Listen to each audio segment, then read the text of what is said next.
শিবতলের মোড়ে যতগুলো দোকান, প্রায় দোকানে প্রত্যেক দিন 10-15টা করে মুসলমান ছেলেদের বাইক এখানে দাঁড়ানো থাকে। যতজন এখানে দাঁড়িয়ে আছে কেউ রাস্তায় এখানে ভালোভাবে বেরোতে পারে না। ইভেন গোটা টাউনে তাই অবস্থা, গোটা টাউনে তাই অবস্থা। আজকে হুলির দিনে 50টার মতো প্রায় গাড়ি, 50টার মতো, আরো বেশি হবে।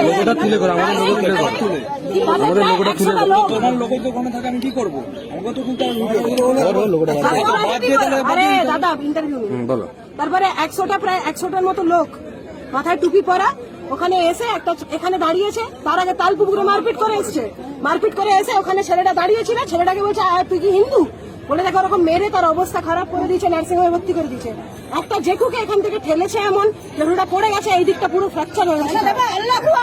আল্লাহ না না এটা ইউপি নয়, বলছে এটা ইউপি নয়, বলছে এখানে আল্লাহু আকবার জয় বাংলা, মানে জয় বাংলা করে কি যাকে খুশি কেটে দেওয়া যাবে নাকি এখানে?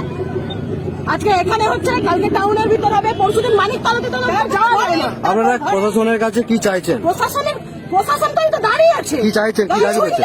প্রশাসন কোনো কাজের নয় দাদা। এবার যা মনে হচ্ছে দেখে সবাইকে নিজের পরিবারের দায়িত্ব নিজের হাতে নিতে হবে, তাতে যদি জেল হয় হবে। বলছি আপনারা